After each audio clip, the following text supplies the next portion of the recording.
तो हमने कल लोकतंत्र के विकास के बारे में बात की थी। प्राचीन, मध्य और आधुनिक काल में लोकतंत्र का विकास किस तरीके से हुआ था, इन चीजों को हमने पूरी तरीके से स्पष्ट किया था। आधुनिक काल में हम लोकतंत्र के विकास पे आए थे। तो आधुनिक काल में हमने बोला था कि जहां प्राचीन काल में लोकतंत्र जो था वो अल्प और कहीं ना कहीं अविकसित अवस्था में था, मध्यकाल में भी लोकतंत्र कहीं ना कहीं इसी प्रकार की स्थिति में था, क्योंकि विशेष अधिकार सिर्फ और सिर्फ सामंत सरदार और कहीं ना कहीं तुम्हारे नवाब जो वहां पे मंत्री थे, और साथ ही साथ जो तुम्हारे मठाधीश थे, यानी तुम्हारे जो पोप थे, जो धर्म के पादरी थे, उनके पास ही कहीं ना कहीं विशेष अधिकार थे। जबकि लोकतंत्र कहीं ना कहीं विशेष अधिकारों को इक्वल बांटने की बात करता है, जनता के हाथ में पावर की बात करता है। इस तरीके की परिस्थितियां मध्यकाल में हमें देखने को नहीं मिलती है।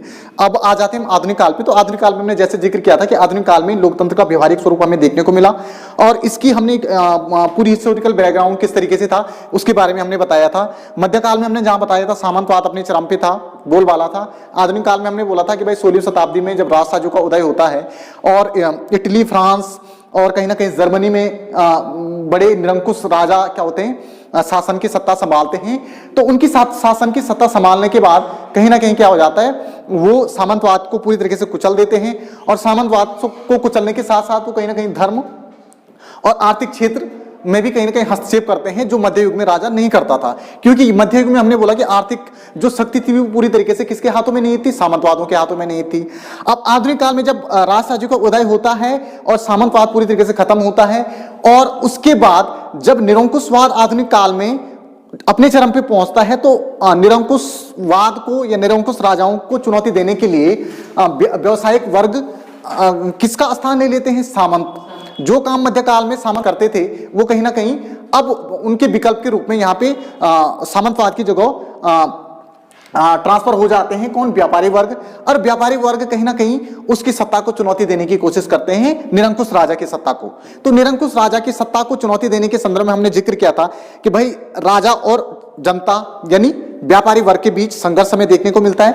और क्योंकि जो व्यापारी वर्ग है वो जनता का ही प्रतिनिधित्व आधुनिक काल में करते हुए हमें प्रतीत होता है। तो कुल मिलाकर के जनता और राजा के बीच जो संघर्ष की शुरुआत है उसकी स्टार्टिंग में 1649 से लेकर के कहीं ना कहीं 1660 के आसपास हमें देखने को मिलती है। तो हमने देखा कि भाई 1649 जो जेम्स प्रथम था, फिर जेम्स द्वितीय था, और इस तरीके से चार्ल्स प्रथम था। तो इन राजाओं के खिलाफ कहीं ना कहीं संघर्ष हमें व्यवहारिक रूप में देखने को मिलता है। जब संघर्ष होता है तो धीरे धीरे फिर लोकतांत्रिक प्रक्रिया की शुरुआत होती है, और इसके सर्वप्रथम हमें संकेत मिलते हैं 1668 ईस्वी में, जब इंग्लैंड में गौरवमय क्रांति होती है। गौरवमय क्रांति में क्या होता है कि जो मैरी थी वहां पे, जो जेम्स द्वितीय जो वहां पे शासन करते थे, सत्ता संभाल रहे थे, तो जेम्स द्वितीय की पुत्री कहीं ना कहीं सहमत होती है कि भाई संसदीय तरीके से शासन प्रणाली हम करेंगे, और आप वो जनता के साथ इस तरीके से डील करती है। उसका जो हस्बैंड है वो भी इस तरीके से डील करता है। इस तरीके की डील करने के बाद कहीं ना कहीं वहां पे गणतंत्रात्मक व्यवस्था स्थापित हो जाती है। तो हमने देखा कि पहली बार 1668 ईस्वी में गौरवमय क्रांति ने लोकतंत्र का स्वरूप कहीं ना कहीं स्थापित हुआ प्रतीत होता है। लेकिन यहाँ पे संसदात्मक प्रणाली तो स्टार्ट होती है, गणतंत्रात्मक प्रणाली स्टार्ट होती है, लेकिन हमने क्या देखा कि अभी भी कहीं ना कहीं लोकतंत्र का वो वजूद आधुनिक काल में उस तरीके से चरम पे नहीं पहुंचा। लोकतंत्र अपने प्रारंभिक काल में यहाँ पे अपनी शिशु अवस्था में यहाँ पे हमें कहीं ना कहीं दिखाई हुआ देता है। उसके बाद हमने फिर बात करी कि भाई आगे फिर जब गौरवमय क्रांति होती है, जॉन लॉक जैसे विचारक आते हैं, और जॉन लॉक जैसे विचारक इंग्लैंड की गौरवमय जो क्रांति है और उसके अवसर पे इस तरीके के विचार देते हैं कि व्यक्ति क्या है, जन्म से समान है और स्वतंत्र है, और सभी व्यक्तियों के साथ समानता और स्वतंत्रता का बर्ताव होना चाहिए। इस प्रकार की बात कहीं ना कहीं जॉन लॉक बोलते हैं। जॉन लॉक का जन्म की हमने बात की थी, वह 1632 से 704 के बीच ये पैदा हुए थे, और इसी बीच इनकी डेथ हुई थी। 704 ईस्वी में इनका देहांत हो गया था। उसके बाद हमने बात की जॉन लॉक की बात कि जॉन लॉक ने जब समानता और स्वतंत्रता के विचारों की बात की, तो उसके बाद कहीं ना कहीं 1689 में हमें बिल ऑफ राइट्स के रूप में इंग्लैंड में एक घोषणा पत्र हमें दिखाई देता है। और बिल ऑफ राइट्स में किन चीजों के बारे में बात की गई थी? बिल ऑफ राइट्स में हमें कहीं ना कहीं कानून 3 सिद्धांत में देखने को मिले थे। बिल ऑफ राइट्स में जो पहला सिद्धांत था उसमें था कानून का स्थान सर्वोपरि है, यानी कि कानून की सर्वोच्चता की जो बात है उस समय सबसे पहले बिल ऑफ राइट्स में बोली गई थी। उसके बाद राजा जनता का प्रतिनिधित्व है, ईश्वर का प्रतिनिधित्व नहीं है। जो मध्य युग में जो कंसेप्ट चला हुआ आ रहा था कि राजा कहीं ना कहीं ईश्वर का प्रतिनिधित्व है और ईश्वर ने हम पे शासन करने के लिए उसे भेजा है। ये धारणा कहीं ना कहीं बिल ऑफ राइट्स खारिज करता हुआ दिखाई देता है और बोलता है कि जनता का प्रतिनिधित्व है राजा, ना कि ईश्वर का।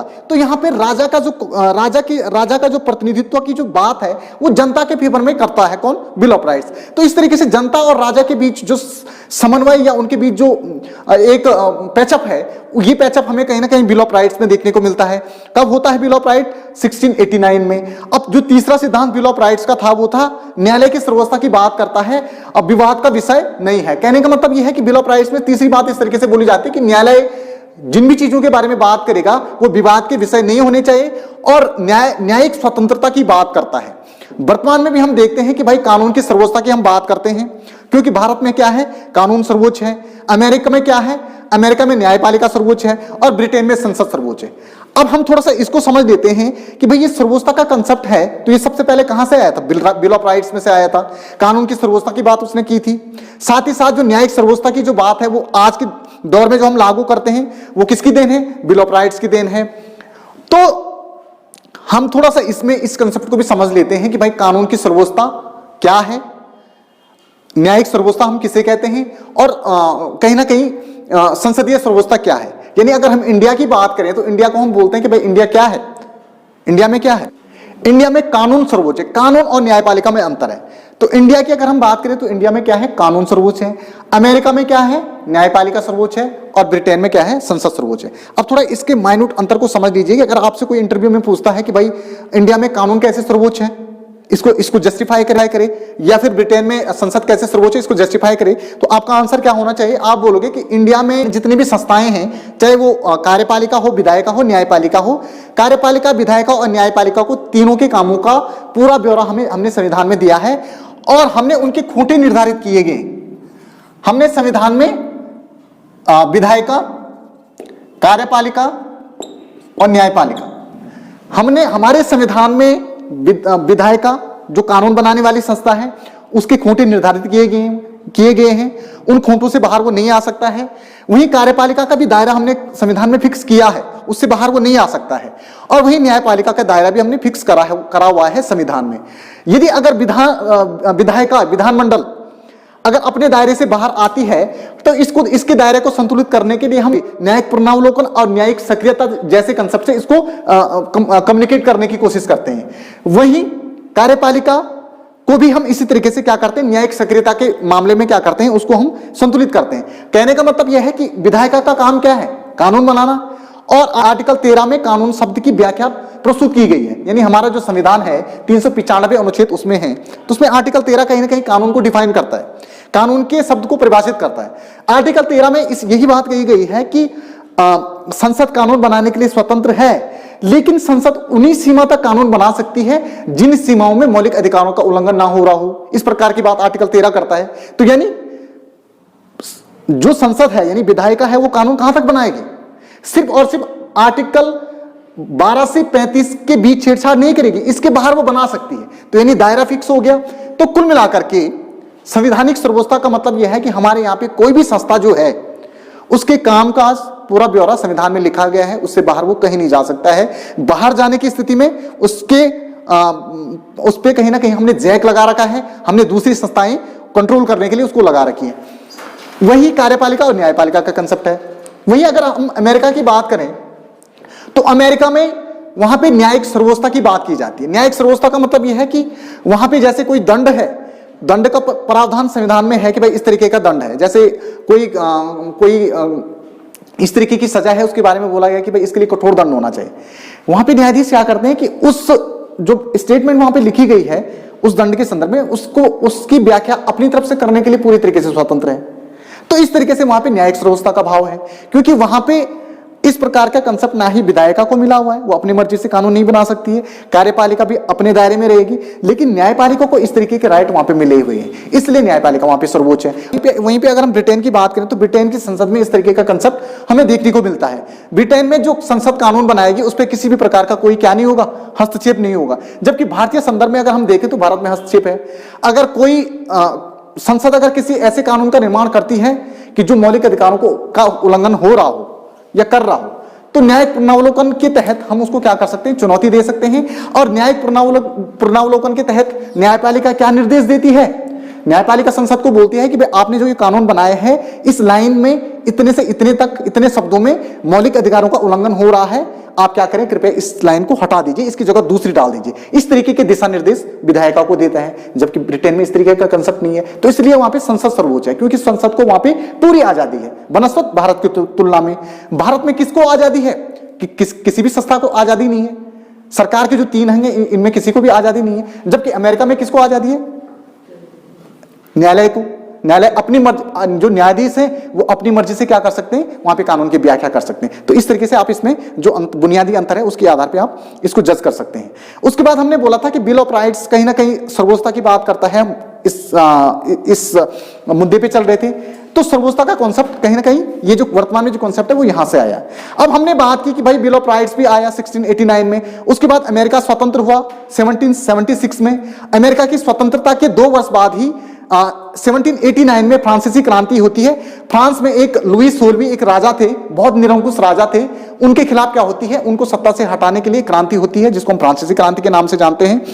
उसके बाद जब फ्रांसीसी क्रांति होती है तो उसी दौरान जो विशेष अधिकार थे अभी तक, जो कहीं ना कहीं निरंकुश राजाओं के पास सीमित थे। विशेष अधिकार का मतलब है कि उनके पास कानून बनाने का अधिकार भी है, उसको लागू करने का अधिकार भी है, और वो जनता पे थोपने का अधिकार भी है। थोपना शब्द मैं यहां पे यूज कर रहा हूं, जबकि जनता उस कानून के विरोध में अपनी बात नहीं रख सकती थी। तो यानी विशेष अधिकार, उनके पास कोई राइट नहीं थे। अभी जैसे वर्तमान में हमारे पास क्या है, राइट है, विशेष अधिकार कहीं भी नहीं है। विशेष अधिकारों की कहीं ना कहीं हमने उनको खत्म कर दिया है। साथ ही साथ जो वेलफेयर स्टेट का कंसेप्ट है ये और भी विशेष अधिकारों को खत्म करने की बात करता है। एक तरफ अगर स्वेच्छातंत्रवादी दृष्टिकोण से देखें तो स्वेच्छातंत्र, क्योंकि उदारवाद में हम स्वेच्छातंत्रवाद की बात करते हैं, तो स्वेच्छातंत्रवादी बोलते हैं कि ये विषमता को बढ़ा रहा है, ये जो उदारवादी जो कंसेप्ट है लोक कल्याणकारी राज्य वाला। लेकिन लोक कल्याणकारी जो राज्य की अवधारणा है, जो समतावाद की जो बात करते हैं, वो बोलते हैं कि हम असमानता को खत्म कर रहे हैं, क्योंकि हमारी जो परंपराओं ने जो खाई बनाई थी उस खाई को हम खत्म करने की कोशिश कर रहे हैं। तो ओवरऑल मैंने काफी थोड़ा ब्रॉडर इसको ले गया हूं। तो यहाँ पे हम बात कर रहे थे कि भाई अमेरिकी स्वतंत्रता और फ्रांसीसी क्रांति की। तो इस अवसर पे कहीं ना कहीं हमने क्या किया, विशेष अधिकारों को चुनौती देने की बात यहाँ पे की गई और बोला गया कि भाई अभी तक जो विशेष अधिकार मिल रहे हैं निरंकुश राजाओं को, इनको खत्म करना चाहिए। यहां तक समझ में आ गया। उसके बाद हमने देखा लोकतंत्र का जो स्वरूप आगे, वो सन 1806 में हमें कहीं ना कहीं पर्सिया जर्मनी में संवैधानिक सुधार हमें देखने को मिले लोकतंत्र की दिशा में। साथ ही साथ 1867 में कनाडा में एक नया संविधान बना। तो धीरे धीरे कहीं ना कहीं संवैधानिक संस्थाओं या संविधान का जो स्वरूप है वो कहीं ना कहीं राजनीतिक व्यवस्थाओं में हमें देखने को मिला। हमने पर्सिया का जिक्र किया और कनाडा का जिक्र किया। उसके बाद हम लोकतंत्र के व्यवहारिक स्वरूप में आगे और बढ़ते हैं। अब हम देखते हैं कि भाई 18वीं शताब्दी में कहीं ना कहीं लोकतंत्र अपनाया जाने लगा, लेकिन लोकतंत्र का जो व्यवहारिक जो धरातल है उसकी शुरुआत हमें 19वीं सदी के दौरान देखने को मिलती है पश्चिम में। अब 19वीं सदी के दौरान किन किन देशों में देखने को मिलती है, तो हमने इंग्लैंड, अमेरिका, जर्मनी और फ्रांस का जिक्र किया। इनमें क्या होता है कि अभी तक जो मताधिकार थे नागरिकों के, उन मताधिकारों के बारे में कहीं ना कहीं अभी तक हमारे जो आगे वाले जो कंसेप्ट हैं, जो संविधान की जो बात की गई है, चाहे कनाडा हो चाहे पर्सिया हो, या कहीं ना कहीं गौरवमय क्रांति में हमने गणतंत्रात्मक व्यवस्था की बात करी थी इंग्लैंड में सर्वप्रथम, तो यहाँ पे अभी कहीं ना कहीं मताधिकार की बात कहीं ना कहीं हमें देखने को नहीं मिलती है। उसके बाद 19वीं शताब्दी में आकर के बहुत सारे देश हैं जो पश्चिम के, वो मताधिकार की व्यवस्था करते हैं और वयस्क मताधिकार का विस्तार करते हैं। लेकिन वयस्क मताधिकार के विस्तार करने के बाद भी फिर भी कहीं ना कहीं लोकतंत्र हमें पूरी तरीके से विकसित अवस्था में नहीं देखने को मिलता है। वयस्क मताधिकार तो मिलता है, लेकिन सिर्फ और सिर्फ पुरुष प्रधान समाज को ही मिलता है, जिसमें हमने जिक्र किया अमेरिका में मताधिकार की शुरुआत होती है 1820 से 30 के दशक में। फ्रांस में हमने जिक्र किया था 1848 से हमने जिक्र किया था फ्रांस का कि भाई यहाँ पे मताधिकार की व्यवस्था होती है। उसके बाद हमने बात की थी ब्रिटेन में, तो ब्रिटेन में 1868 में हम देखते हैं कि भाई यहाँ पे संसदीय शासन तो लागू हुआ था, लेकिन 1867 में यानी 1867 में बहुसंख्यक पुरुषों को मताधिकार ही प्रदान मिले। कहने का मतलब यह कि इंग्लैंड में जो मताधिकार मिले वो 1867 में ही मिले। यहां तक समझ में आ गया। उसके बाद हमने देखा कि भाई पश्चिम के देशों में जो मताधिकार की व्यवस्था की गई या विस्तार किया गया, उसमें फिर सिर्फ और सिर्फ पुरुष प्रधान समाज को ही मताधिकार की व्यवस्था की गई थी। उसके बाद स्त्रियों के लिए मताधिकार की व्यवस्था की जो शुरुआत है हमें 19वीं शताब्दी में देखने को मिलती है, 20वीं शताब्दी में देखने को मिलती है। और सबसे पहले संयुक्त राज्य अमेरिका 1919 में महिलाओं के मताधिकार की व्यवस्था करता है। उसके बाद इंग्लैंड दूसरे नंबर पे 1928 में महिलाओं के लिए मताधिकार की व्यवस्था अपने संविधान में करता है। उसके बाद स्विट्जरलैंड 1971 में कहीं ना कहीं महिलाओं के मताधिकार की व्यवस्था करता है। और 20वीं शताब्दी में आकर के लोकतंत्र कहीं ना कहीं पूरी तरीके से हमें विकसित अवस्था में देखने को मिलता है। और व्यवहारिक धरा पर जो लोकतंत्र के बीज हैं वो 20वीं शताब्दी में हमें पूरी तरीके से खुल करके देखने को मिलते हैं। तो इस तरीके से जब 20वीं शताब्दी में महिलाओं को मताधिकार पूरी तरीके से मिलते हैं पुरुषों के समान ही। और उसके बाद 20वीं शताब्दी के लास्ट में जब द्वितीय विश्व युद्ध खत्म होता है, तो द्वितीय विश्व युद्ध खत्म होने के बाद जो एशिया लैटिन अमेरिकी जो देश थे जहां पे उपनिवेशवाद अपने चरम पे था, उपनिवेशवाद की समाप्ति होती है। और उपनिवेशवाद की समाप्ति होने के बाद यहाँ पे बहुत सारे देशों में क्या होती है लोकतांत्रिक संस्थाएं अपनाई जाती हैं, यानी लोकतंत्र अपनाया जाता है। और इस तरीके से कहीं ना कहीं 20वीं शताब्दी में लोकतंत्र पूरी तरीके से हमें व्यवहारिक धरातल पे देखने को मिलता है।